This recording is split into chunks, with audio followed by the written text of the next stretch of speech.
వి news Telangana news కి స్వాగతం. Bulletin ముందుగా హెడ్లైన్స్ చూద్దాం. తాడేపల్లిలోని పార్టీ కేంద్ర కార్యాలయంలో కేంద్ర కార్యాలయం incharge and MLC Sri Lella Appireddy మాట్లాడారు. జిల్లా కలెక్టర్ల సమావేశంలో సీఎం చంద్రబాబు నాయుడు.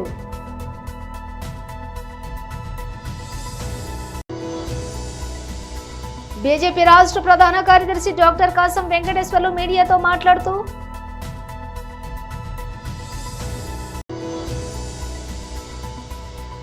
రోడ్డు ప్రమాదంలో సోను సూద్ భార్యకు గాయాలు.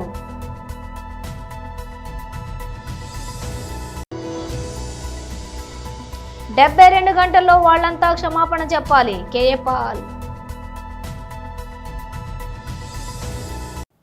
ఇక డీటెయిల్స్ చూస్తే తాడేపల్లిలోని పార్టీ కేంద్ర కార్యాలయంలో కేంద్ర కార్యాలయం ఇన్ఛార్జ్ మరియు ఎమ్మెల్సీ శ్రీ లేళ్ల అప్పిరెడ్డి మాట్లాడారు. తర్వాత హడావుడిగా మేము కేంద్ర ప్రభుత్వంతో మాట్లాడుతూ ఉన్నాం, కేంద్ర ప్రభుత్వాన్ని రాష్ట్రానికి తీసుకురాబోతూ ఉన్నాం, మిర్చి పండించినటువంటి రైతులకి అండగా నిలబడబోతూ ఉన్నాం, కనీస మద్దతు ధరని ప్రకటించబోతున్నామనే భావంతో ఆ రోజున హడావుడిగా 11,781 రూపాయకి, ఇంతకుముందు కూడా చెప్పేది బాటా కంపెనీలో రేట్లు ఉంటాయి, ఆ రేట్లు చూస్తుంటాం. తర్వాత ఈ రేటు చూసాం ఈ ప్రభుత్వం దగ్గర 11,781 రూపాయకి మేము కొనుగోలు చేయబోతున్నామని చెప్పి 60 రోజులు దాడుతూ ఉంది. ఎక్కడ కొనుగోలు చేశారని అడుగుతా ఉన్నా. కనీసం ఎక్కడైనా ఒక మిర్చి టిక్కీని మీరు కొనుగోలు చేసినటువంటి పరిస్థితులు ఉన్నాయా? ప్రభుత్వానికి సంబంధించి ఏ ఒక్క జీవోనైనా విడుదల చేశారా? లేకపోతే ఈ కొనుగోలుకు సంబంధించి విధి విధానాల్ని కనీసం రూపకల్పన చేసినటువంటి పరిస్థితులైనా ఉన్నాయంటే ఎక్కడా కూడా ఆ విధమైనటువంటి ప్రభుత్వ చర్యలు కానీ కార్యక్రమాలు కానీ ఎక్కడా కూడా లేనటువంటి పరిస్థితులు ఉన్నాయి. కానీ ఎల్లో మీడియాలో కొన్ని పత్రికల్లో వస్తూ ఉంది, కేంద్రం వస్తూ ఉంది, రాష్ట్రం పోతూ ఉంది, ఇక రైతులకి కొనుగోలే, రైతుల ఖాతాలో డబ్బులు జమ అవటమే తరువాయి అనే రీతిలో పత్రికల్లో పుంఖాలుగా వార్తలు రాసినటువంటి పరిస్థితులు కూడా మనం చూస్తూ ఉన్నాం. ఇవాళ గుంటూరులో చూసాం, రైతులందరూ కూడా స్వచ్ఛందంగా రోడ్లపైకి వచ్చి మేము పండించినటువంటి పంట గిట్టుబాటు ధర లేదు, కనీస మద్దతు ధర కూడా లేనటువంటి పరిస్థితులు ఉన్నాయి. 6,000కి 7,000కి ఎక్కడో 1-2 మంచి ధర వస్తే మిగతా అన్ని చోట్ల కూడా అన్ని రకాలకు సంబంధించి కూడా కనీస మద్దతు ధర లేదు. 7,000 కూడా కొనుగోలు చేసే పరిస్థితుల్లో లేనటువంటి పరిస్థితులు ఉత్పన్నమని రోడ్డుపైకి వచ్చి ఇవాళ ఉద్యమించినటువంటి పరిస్థితులు కూడా చూస్తూ ఉన్నాం. మేము ఈ సందర్భంగా ప్రభుత్వాన్ని కూడా కోరుతా ఉన్నాం, రైతు కంట కన్నీరు ఒలిగితే ఆ రాష్ట్రం సర్వనాశనం అయిపోతుంది అనేది చరిత్ర చెబుతున్నటువంటి పాఠం. ఇవాళ రైతుల కళ్ళల్లో కన్నీళ్లు తిరుగుతూ ఉన్నాయి, రైతులు బాధపడతా ఉన్నారు. అసలు రైతులు తమ భవిష్యత్తు ఏందనే ఆందోళనలో ఉన్నటువంటి పరిస్థితుల్లో ఇవాళ ప్రభుత్వం ఎందుకు ముందుకు రావట్లేదని అడుగుతా ఉన్నా. వ్యవసాయం దండగా మీరు భావిస్తూ ఉన్నారా? గతంలో మీరు మాట్లాడినటువంటి మాటల్ని ఇవాళ ఈ సందర్భంగా గుర్తు తెచ్చుకోవాల్సినటువంటి పరిస్థితులు ఉన్నాయి. మీకు రైతుల పట్ల ఎందుకు చిత్తశుద్ధి లేదని అడుగుతా ఉన్నా. వైఎస్ఆర్ గవర్నమెంట్లో జగన్మోహన్ రెడ్డి గారు 3,000 కోట్ల రూపాయలతో స్థిరీకరణ నిధి ఏర్పాటు చేస్తే మీరు ఇవాళ 300 కోట్ల రూపాయలతో అన్ని పంటల కొనుగోలుకు సంబంధించి బడ్జెట్లో కేటాయింపు చేస్తారా? ఇదేనా మీకు రైతుల పట్ల చిత్తశుద్ధికి నిదర్శనం? ఈ జిల్లాలో ఉన్నారే సమస్త మంత్రాంగం మొత్తం కూడా ఈ జిల్లాలో గుంటూరు జిల్లాలోనే ఉన్నారు. గుంటూరు జిల్లాలో తీసుకుంటే సుమారుగా 150 పైచిలకు కోల్డ్ స్టోరేజీలు గుంటూరు జిల్లాలో ఉన్నాయి. దేశంలో ఎక్కడా కూడా లేదు ఒక పరిశ్రమకు సంబంధించి ఇది కోల్డ్ స్టోరేజ్ ఉండటం అనేది. ఈ రాష్ట్రంలో 4 లక్షల పైచిలకు ఎకరాల్లో. జిల్లా కలెక్టర్ల సమావేశంలో సీఎం చంద్రబాబు నాయుడు చూస్తే 93% స్ట్రైక్ రేట్. నేను 4వ ముఖ్యమంత్రిని, ఎప్పుడు ఇంత మెజారిటీస్ మాకు రాలా. అంటే అది ఇండికేషన్ ఏంటంటే ఇక్కడుండే వాళ్ళమే పరిపాలనలో ఉన్నారు మీరు, కానీ ప్రజలు ఆమోదించలేదు ఆనాటి పాలన. అయితే ఈరోజు యాస్పిరేషన్స్ కూడా ఎక్కువగా ఉన్నాయి. ఈ విషయం కూడా మనం గుర్తుపెట్టుకోవాల్సిన అవసరం ఉంది. ఒకప్పుడు పరిపాలన అంటే రెగ్యులేటరీ మాత్రం, మీరందరూ కలెక్టర్స్, కలెక్షన్ ఆఫ్ రెవెన్యూ, ఇప్పటికి కూడా మీ అందరికి ఎందుకు రిమైండ్ చేస్తుందంటే మీ మైండ్లో నుంచి అది తీసేయాలి. ఇప్పుడు మీరు chief executive of the district, collector and magistrate. Magistrate అన్నప్పుడు ఎక్కడ కూడా ఎలాంటి అవాంఛనీయ సంఘటనలు జరగకుండా అదే మాదిరిగా ఫ్యూచర్ని మీరు ప్లాన్ చేసే పరిస్థితిలో ఉండాలి. అట్లా కాకుండా ఒక అథారిటేరియన్గా మేము రూమ్లో నుంచి బయట రాము, లేకుంటే కలెక్టర్ అంటే దర్బార్ ఉంటుంది. ఇంతమంది పాత రోజులు ఉండేటివి నాకు బాగా జ్ఞాపకం. ఎంఆర్ఓ ఆఫీస్ ఉండేది. మీరు కొత్త కాబట్టి, మీరు కొంత యంగ్స్టర్స్ కాబట్టి మీకు తెలియదు. ఏసీ రూమ్లో కూర్చొని పంకా పెట్టుకునేవాళ్ళు. ఒక మనిషి ఉండి దాన్ని లాగుతా ఉండేవాడు. అంటే అది స్టేటస్ సింబల్ అయిపోయింది. బ్రిటిష్ వాళ్ళు ఉన్నప్పుడు కరెంటు లేదు కాబట్టి ఫ్యాన్ కూడా సరిగా లేకపోతే పంకా పెట్టి దాన్ని లాగుతూ ఉంటారు, గాలి వేస్తూ ఉంటారు. అలాంటి ఓల్డ్ అడ్మినిస్ట్రేషన్. కలెక్టర్స్ కూడా నేను నాకు 30 సంవత్సరాల నుంచి మిమ్మల్ని చూస్తున్నాను. నేను ముఖ్యమంత్రిగా అంత మునుపు కూడా చూశాను. 45 ఇయర్స్ 47 ఇయర్స్ చూశాను. అయితే ఈరోజు మనం గుర్తుపెట్టుకోవాల్సింది ఏంటంటే, కలెక్టర్ అనే వ్యక్తి చాలా ప్రజల్లో ఒక ప్రగాఢమైనటువంటి ఇంపాక్ట్ క్రియేట్ చేయగలుగుతాడు. I can say one word, మీ క్యారియర్లో కలెక్టర్, ఆ తర్వాత చీఫ్ సెక్రటరీ. అందరికీ చీఫ్ సెక్రటరీ రాదు, కానీ మెజారిటీకి అనివార్య కారణాలుంటే తప్ప కలెక్టర్గా రిజెక్ట్ చేయరు. ఈ విషయం మీరు గుర్తుపెట్టుకోవాల్సిన అవసరం ఉంది. ఆ కలెక్టర్గా మీరున్న సమయంలో మీరు చేసే పనులు, మీరు ప్రజల్లో మీరు చేసిన పనుల వల్ల వచ్చే ఇమేజ్ శాశ్వతంగా ఉంటాయి. ఇప్పటికి కూడా కొంతమంది కలెక్టర్స్ గురించి మాట్లాడుతూ ఉంటాం. ఒక చీఫ్ మినిస్టర్ ఎట్లయితే రాష్ట్రంలో ఒక ప్రగాఢమైన ముద్ర వేస్తారు, కలెక్టర్స్ కూడా వాళ్ళ పరిపాలన ద్వారా అలాంటి ప్రగాఢమైనటువంటి ఇంపాక్ట్ క్రియేట్ చేసే పరిస్థితి వస్తుంది. కాబట్టి మీరందరూ మళ్ళీ అది నేను రిమైండ్ చేస్తున్నా మీ అందరికీ. రొటీన్ అడ్మినిస్ట్రేషన్ ఉంటే మీకు 9 నెలలు అయింది, ఇంకొక 3 నెలలు 6 నెలలు సంవత్సరం అవుతుంది, మళ్ళీ రొటీన్గా ఇంకొక పోస్ట్కి పోతారు. అది కాదు. బీజేపీ రాష్ట్ర ప్రధాన కార్యదర్శి డాక్టర్ కాసం వెంకటేశ్వర్లు మీడియాతో మాట్లాడారు. బీఆర్ఎస్ అధినేత కేసీఆర్ పైన కేంద్ర మంత్రి బండి సంజయ్ గారు అబద్ధాలు ప్రచారం చేస్తూ ఉండు, ఇష్టం వచ్చినట్టు మాట్లాడిండని చెప్పేసి కేసులు పెట్టడం, నోటుకొచ్చినట్టు మాట్లాడడం పరిపాటిగా మారిపోయింది. దానిలో అవకాశవాద రాజకీయాలు చేస్తూ పొద్దున్న లేస్తే ఒక పార్టీలో ఉండి రాత్రి వరకు ఏ పార్టీలో ఉంటామో తెలియనటువంటి చొక్కాలు మార్చి అంత ఈజీగా పార్టీలు మార్చేటువంటి నాయకులు, సిద్ధాంతము రాద్ధాంతం ఏదీ లేకుండా సో కాల్డ్ పొలిటీషియన్స్. ఆయనకు ఈ మధ్య కాలంలోనే ఎమ్మెల్సీ కూడా ఇచ్చిండు బహుమతిగా కేసీఆర్. దాసోజు శ్రావణ్ గారు సో కాల్డ్ ఎడ్యుకేషనిస్ట్. వారితో పాటు ఏదైనా ఇబ్బంది వస్తుందేమో ఆ పోస్టులో ఉంటే అని చెప్పేసి ముందే తప్పుకొని రాజకీయ ప్రవేశం చేసి ఈ రాష్ట్రాన్ని దేశాన్ని మొత్తం మారుస్తామని చెప్పేసి ఎన్నికలలో తిరస్కరించగానే తన భవిష్యత్తును దేవులాడుకుంటూ పార్టీ మారినటువంటి తిట్టిన నోటి నుంచే మళ్ళీ అదే పార్టీకి వెళ్ళి దాసోహం అంటున్నటువంటి ఆర్ఎస్ ప్రవీణ్ కుమార్ గారు. వీళ్ళు రాజకీయ నాయకులు అని చెప్పేసి ఎవరన్నా అంటే పొరపాటు పడ్డట్టు, కానీ తప్పనిసరి స్పందించాల్సినటువంటి పరిస్థితి వచ్చింది. ఒకవేళ మీరు అన్న మాటలకు బీజేపీ కార్యకర్తలు సహనంతో వ్యవహరిస్తూ ఉన్నారు. ఒకవేళ కనుక మేము కనుక కఠినంగా ఆలోచన చేస్తే దాసో శ్రావణ్ లాంటి వాళ్ళు, ఆర్ఎస్ ప్రవీణ్ లాంటి వాళ్ళు బజార్లో కూడా తిరగలేరు అనే విషయం సత్యం. చాలా జాగ్రత్తగా మాట్లాడితే విలువ ఉంటుంది, బాగుంటుంది అని చెప్పేసి చెప్పదలుచుకున్నాం. ఏ రోటి కాడ ఆ పాట పాడి భజన సంఘం అయిపోయింది. ఇవాళ భజన సంఘం భజన చేస్తూ పదవుల కోసం నోరు తెచ్చి ఎదురు చూస్తున్నటువంటి సోకాల్డ్ విద్యావేత్తలు.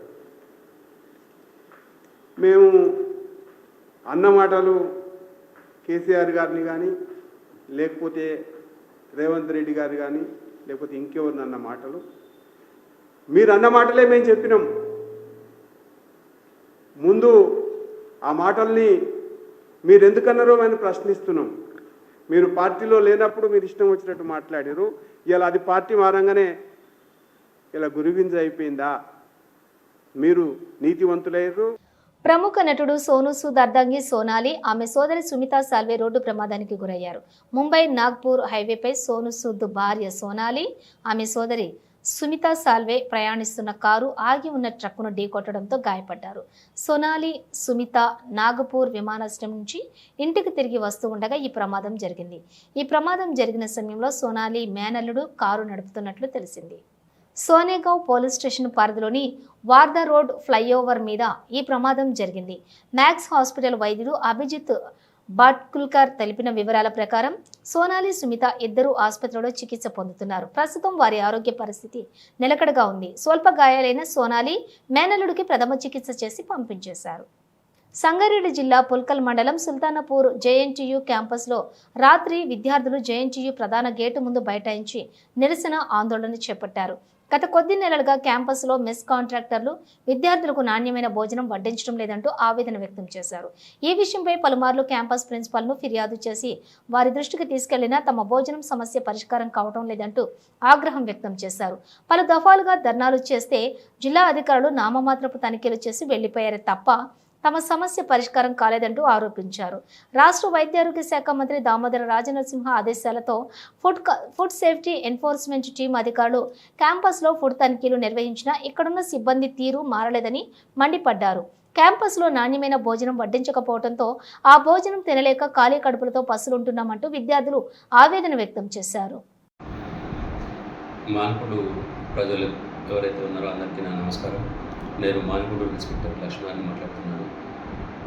రీసెంట్గా మనం చూస్తున్నాం బెట్టింగ్ యాప్స్ ఈజీగా మనీ సంపాదించాలి అనే ఉద్దేశంతో చాలామంది పిల్లలైతేంది, పిల్లల తల్లిదండ్రులు అయితే చిన్న చిన్న గేమ్స్ బెట్టింగ్ యాప్స్లలో వారి యొక్క అమౌంట్ని పెట్టి ఈజీగా అమౌంట్ వస్తాయని చెప్పేసి ఆశ కొద్దీ అందులో అమౌంట్ పెడుతున్నారు. దాని ద్వారా వారు జీవితాన్ని కోల్పోయే పరిస్థితి, చాలామంది సూసైడ్ చేసుకునే పరిస్థితి ఉంది. వారే కాకుండా వారి దగ్గర ఉన్న ఫ్రెండ్స్ దగ్గర అప్పులు చేయడం, వాళ్ళ ఫ్రెండ్స్ ఇంకా ఏదైనా వాళ్ళకి సంబంధించిన ఆస్తులను తాకట్టు పెట్టి ఆ అమౌంట్ తీసుకొచ్చేసి బెట్టింగ్ యాప్స్లో ఇన్వెస్ట్మెంట్ పెట్టేసి వాటి ద్వారా పూర్తిగా వారి యొక్క సంపాదన కోల్పోయి చివరికి వారు తావే సరెండింగ్ ఆ మార్గాన్ని ఎంచుకొని చాలామంది బలవుతున్నారు. దయచేసి ఎవరు కూడా బెట్టింగ్ యాప్స్లో మీరు అమౌంట్ పెట్టద్దు. ఎవరైతే ఆర్గనైజర్స్ ఉన్నారో వారి మీద కేంద్ర ప్రభుత్వం అయింది, రాష్ట్ర ప్రభుత్వం అయితేంది కఠినమైన చర్యలు తీసుకోవడం కోసం అందరూ కూడా వాటిని ఒక ప్లాన్ ప్రకారం చేస్తున్నాము. నేను ముఖ్యంగా తెలియజేసేది ఏంటంటే ఎవరు కూడా ఈ బెట్టింగ్ యాప్స్లలో ఇన్వెస్ట్మెంట్ పెట్టద్దు, ఈ ప్రాణాలను కోల్పోవద్దు. పిల్లల తల్లిదండ్రులకు కూడా తెలియజేసేది ఏంటంటే మీరు పిల్లలు ఏం చేస్తున్నారనేది ఒకసారి చూడండి. అదే క్రమంగా పిల్లలు సెల్ ఫోన్ తీసుకొని వాళ్ళు ఏదైనా యాప్స్లలో బెట్టింగ్స్ పెట్టడం అట్లాంటివి మీరు గమనించినట్లయితే ఇమ్మీడియట్గా వాళ్ళకి నచ్చజెప్పే మార్గం చేయండి. లేదంటే రేపొద్దున మీరు దాని పర్యవసనంగా పెద్ద మొత్తంలో కోల్పోవాల్సి ఉంటుంది. కాబట్టి పిల్లలందరూ ఏం చేస్తున్నారనేది తల్లిదండ్రులు గమనిస్తే బాగుంటుంది. తల్లిదండ్రులకి ముఖ్య సూచన తెలియజేస్తున్నారు. కేంద్ర హోంశాఖ సహాయ మంత్రి బండి సంజయ్ కుమార్ దేశ ప్రజలకు సేవ చేసేదేమీ లేక చిల్లర మల్లర మాటలతో కాలయాపన చేసి పదవీకాలం వెళ్లదీసేటట్టు ఉన్నాడని మాజీ కరీంనగర్ జిల్లా గ్రంథాలయ సంస్థ చైర్మన్ పొన్నం అనిల్ కుమార్ గౌడ్ అన్నారు. నేడు నగరంలోని కరీంనగర్ పట్టణ అసిస్టెంట్ కమిషనర్ ఆఫ్ పోలీస్ కార్యాలయంలో ఏసీపీకి బండి సంజయ్ కుమార్ పైన బీఆర్ఎస్ శ్రేణులతో కలిసి ఫిర్యాదు చేశారు. ఈ సందర్భంగా వారు మాట్లాడుతూ కరీంనగర్ ఎంపీ కేంద్ర హోంశాఖ సహాయ మంత్రి బండి సంజయ్ కుమార్ కొన్నాళ్లు మతం పేరు మీద రాజకీయం చేశాడని, ప్రస్తుతం ఒక అడుగు ముందుకేసి తెలంగాణ ప్రదాత, దేశంలోనే తెలంగాణ రాష్ట్రాన్ని అభివృద్ధిలో నిలిపిన కేసీఆర్ ను దొంగ నోట్లు ముద్రించాడని చేసిన ఆరోపణను ఖండిస్తూ బండి సంజయ్ కుమార్ పైన పట్టణ ఏసీపీకి ఫిర్యాదు చేయడం జరిగిందని తెలిపారు. ఒక భారతదేశంలో బాధ్యత గల పౌరునిగా, బాధ్యత గల హోంశాఖ సహాయ మంత్రిగా ఉన్నటువంటి గౌరవ మా కరీంనగర్ ఎంపీ బండి సంజయ్ గారు ఈరోజు తాను ఏం మాట్లాడుతున్నారు, అసలు ఈ దేశ ప్రజలకు ఆయన ఏం సేవ చేయదలుచుకున్నాడు, మరీ ముఖ్యంగా కరీంనగర్ పార్లమెంటులో అసలు మీరు ఎంపీగా గెలిచి ప్రజలకేమన్నా చేయదలుచుకున్నారా, లేకపోతే ఈ చిల్లర మల్లర మాటలతోటే కాలయాపన చేసి మీరు వెళ్ళిపోదలుచుకున్నారా? ఈరోజు అసలు మేము ప్రశ్నిస్తూ ఉన్నాం. అసలు ఏం చేస్తారు మీరు? కొన్ని రోజులు కులం మతం పేరుతో విద్వేషాలు రెచ్చగొట్టి నడిపించినారు. ఇప్పుడు మరీ విచ్చలవిడిగా ముందుకెళ్తూ ఒక గౌరవ మాజీ ముఖ్యమంత్రి, తెలంగాణ తొలి ముఖ్యమంత్రి వర్యులైనటువంటి ఈరోజు తెలంగాణ రాష్ట్రాన్ని ప్రపంచంలోనే మేటిగా ఉంచినటువంటి పెద్దలు కేసీఆర్ గారి పైన అవాకులు చెవాకులు కాదు, మరీ ముందుకు అడిగేసి నువ్వు దొంగ నోట్ల ప్రింటింగ్ ప్రెస్ పెట్టినావని, తద్వారా దొంగ నోట్లు ప్రింట్ చేసి ఎన్నికల్లో గెలిచావని ఏం కామెంట్ చేస్తున్నారు? అసలు మీరు సభ్య సమాజానికి ఏం మెసేజ్ ఇవ్వదలుచుకున్నారో మాకు అర్థం కావట్లేదు. మేము సిగ్గుపడుతున్నాం. కరీంనగర్ ఎంపీగా బండి సంజయ్ గారు ఉన్నారు అని చెప్పడానికి సిగ్గుపడుతున్నాం. కరీంనగర్ సగటు పౌరునిగా సిగ్గు అనిపిస్తుంది మిమ్మల్ని చూస్తే. దయచేసి బండి సంజయ్ గారు మీరు గౌరవంగా ఉండాలి. మా కరీంనగర్ అనే పదానికి గౌరవాన్ని తీసుకురావాలి తప్ప ఇలాంటి చిల్లర మల్లర మాటలు మాట్లాడి మన కరీంనగర్ అనే పదానికి అగౌరవాన్ని తీసుకురావడం చాలా బాధాకరం. దయచేసి ఇక ముందు విజ్ఞప్తి చేస్తూ ఉన్నాం. మీరు కేంద్ర మంత్రిగా వచ్చినప్పుడు మేమంతా సంతోషపడ్డాం. కరీంనగర్ అనే పదానికి మా కేంద్ర మంత్రిగా మీరు తెచ్చుకున్న గౌరవానికి మేమంతా కూడా చాలా సంతోషపడ్డాం. కానీ ఈరోజు చాలా బాధపడుతున్నాం, ఆవేదన వ్యక్తం చేస్తున్నాం. ఎందుకంటే మీరు కేంద్ర మంత్రిగా హుందాగా వ్యవహరించాల్సింది పోయి భారతదేశ ప్రజలకు మీరు ఒక మంచి మెసేజ్ ఇవ్వాల్సింది పోయి కరీంనగర్ పార్లమెంట్ ప్రజలు సిగ్గుపడే విధంగా తలవించుకో విధంగా ఈ కార్యక్రమాలు ఉన్నాయి. దయచేసి బండి సంజయ్ గారికి మేము ఒకటే విజ్ఞప్తి చేస్తాము. ఇలాంటి మాటలు, ఇలాంటి కార్యకలాపాలు మానుకోకపోతే రాబో రోజుల్లో మీరు కేంద్ర మంత్రిగా కాదు, కరీంనగర్ నగర కార్పొరేటర్ అనే పదాన్ని కూడా మీరు అంత పెద్దగా కూడా ఊహించుకోవడానికి కూడా సిగ్గు అనిపిస్తుంది. దయచేసి ఇదే విషయాన్ని ఎక్స్ప్లెయిన్ చేస్తూ ఈరోజు కరీంనగర్ నగరంలో నగర ఏసీపీ గారికి కంప్లైంట్ ఇవ్వడం జరిగింది. వారు కూడా సానుకూలంగా స్పందించినారు. ఎందుకంటే ఒక పెద్ద హోదాలో ఉన్నప్పటికీ కూడా తాను చేసిన వ్యాఖ్యలు బాధాకరం అని చెప్పినాం. మేమంతా కూడా బాధపడ్డామని చెప్పినాం. మాకు గౌరవాన్ని ఇస్తూ వారిపై కంప్లైంట్ తీసుకొని కేసు నమోదు చేస్తారని కూడా ఆశాభావం వ్యక్తం చేస్తున్నాం. ఖబర్దార్ బండి సంజయ్ గారు, రాబో రోజుల్లో ఇలాంటి మళ్ళీ రిపీట్ అయితే మాత్రం మీరు కరీంనగర్ ఎంపీ కేంద్ర మంత్రి ఏమో కానీ కరీంనగర్ నగరంలో కార్పొరేటర్గా కూడా గెలవడం కష్టం. దయచేసి ఇది మనసులో పెట్టుకొని ప్రజల మనోభావాలు దెబ్బతినే విధంగా, అదేవిధంగా ఇక్కడ తెలంగాణ యొక్క రాజకీయ నాయకులకు ఉన్న గొప్ప విలువను తగ్గించకుండా ఉంటారని విజ్ఞప్తి చేస్తాను. తెలుగు రాష్ట్రాల్లో బెట్టింగ్ యాప్స్ కలకలం రేపుతున్నాయి. పలువురు సెలబ్రిటీలపై ఇప్పటికే కేసులు నమోదయ్యాయి. తాజాగా ఈ అంశంపై ప్రజాశాంతి పార్టీ అధ్యక్షులు కేఏ పాల్ స్పందిస్తూ బెట్టింగ్ యాప్స్ పై సుప్రీంకోర్టులో పిల్ దాఖలు చేశారని తెలిపారు. బెట్టింగ్ యాప్స్ డ్రగ్స్ కంటే ప్రమాదకరమైనవని, ఈ విషయాన్ని గతంలో తాను ఎన్నోసార్లు చెప్పానని అన్నారు. అప్పుడు తన మాటలను ఎవరూ పట్టించుకోలేదని అసహనం వ్యక్తం చేశారు. తెలంగాణలో బెట్టింగ్ యాప్స్ పై బ్యాన్ ఉన్నప్పటికీ 978 మంది చనిపోయినట్టు అధికారిక గణాంకాలు చెబుతున్నాయని పాల్ తెలిపారు. ఈ యాప్స్ను ప్రమోట్ చేసిన సెలబ్రిటీలు 72 గంటల్లో క్షమాపణ చెప్పాలని, నష్టపోయిన వారికి నష్టపరిహారం ఇప్పించాలని అన్నారు. ఇది బెదిరింపు కాదని, ఈడ్చుకెళ్తానని హెచ్చరించారు. సినీ నటులు, క్రీడాకారులు, సెలబ్రిటీలను యువత రోల్ మోడల్గా తీసుకుంటుందని, కానీ వారంతా సైతాన్లుగా మారారని, ఎంతో మంది చావులకు కారణమయ్యారని మండిపడ్డారు. వెంకటాచలం ఎంపీడీఓ కార్యాలయం ప్రాంగణంలోని మండలంలోని వివిధ పంచాయతీలో చెత్తలు సేకరించేందుకు ట్రాక్టర్లు పంపిణీ కార్యక్రమం నిర్వహించగా ఈరోజు కార్యక్రమంలో ఎమ్మెల్యే సోమిరెడ్డి చంద్రమోహన్ రెడ్డి పాల్గొని పూజలు నిర్వహించి ట్రాక్టర్లను ఆయా పంచాయతీలకు పంపిణీ చేశారు. ఈ సందర్భంగా ఆయన మాట్లాడుతూ మన రాష్ట్రంకు హైదరాబాద్ లేకపోయినా చంద్రబాబు నాయుడు లాంటి విజన్ ఉన్న ముఖ్యమంత్రి ఉన్నారని, ఆ రోజులో విజన్ 2020 అంటే ఆ రోజు ప్రతిపక్షం ఎద్దేవా చేసిన దాని ఫలితమే హైదరాబాద్ అని అన్నారు. 2047 వికసిత్ భారత్లో భాగంగా స్వర్ణాంధ్ర వైపు అడుగులు వేయటంలో తొలి మెట్టుగా గత ప్రభుత్వం ప్రవేశపెట్టిన చెత్త పన్నును రద్దు చేసి చెత్తను సేకరించి సంపద సృష్టించడం కూటమి ప్రభుత్వ ధ్యేయమని అన్నారు.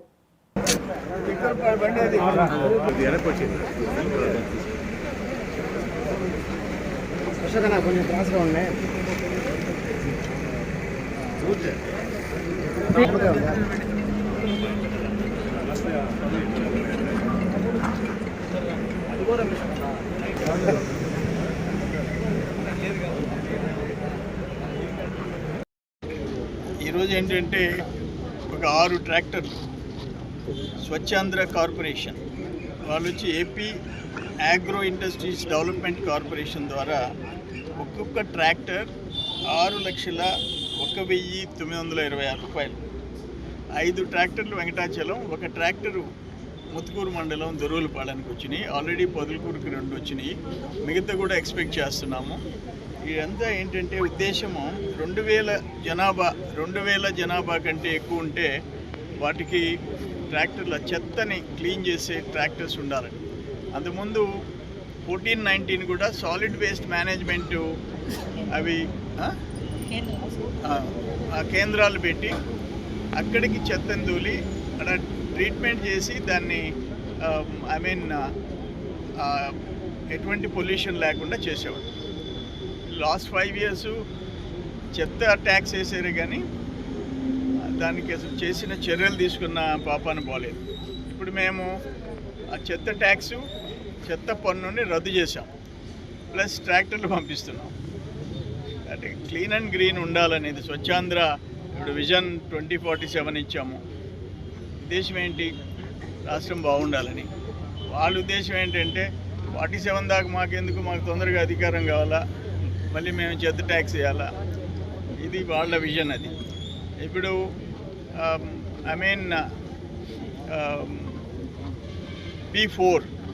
P4 మీద కూడా ఉగాది రోజు భారీ సభ ఇక్కడ అమరావతిలో. స్వర్ణాంధ్ర 2047కి ఇప్పటి నుంచే ఆ వైపు అడుగులు ప్లాన్ చేస్తున్నాం. విజన్ 2047 అంటే స్వర్ణాంధ్ర 2047. అందుకని ఆంధ్ర రాష్ట్రంలో ఇది డిప్యూటీ సీఎం పవన్ కళ్యాణ్ గారి శాఖ, పంచాయతీరాజ్ శాఖ నుంచి ఈ ట్రాక్టర్లు ఇవన్నీ రావడం జరిగింది. ముఖ్యమంత్రి గారు. బులెటిన్ ముగించే ముందు హెడ్లైన్స్ మరోసారి. తాడేపల్లిలోని పార్టీ కేంద్ర కార్యాలయంలో కేంద్ర కార్యాలయం incharge and MLC Sri Lella Appireddy మాట్లాడారు.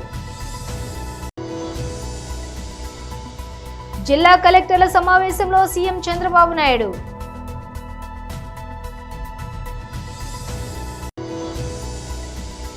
బీజేపీ రాష్ట్ర ప్రధాన కార్యదర్శి డాక్టర్ కాసం వెంకటేశ్వర్లు మీడియాతో మాట్లాడుతూ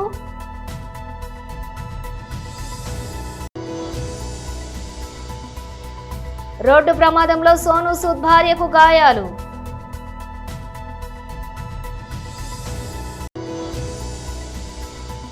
డెబ్బై 2 గంటల్లో వాళ్లంతా క్షమాపణ చెప్పాలి. KA Paul. ఇవి బులెటిన్ విశేషాలు. మరో బులెటిన్తో మళ్ళీ కలుద్దాం.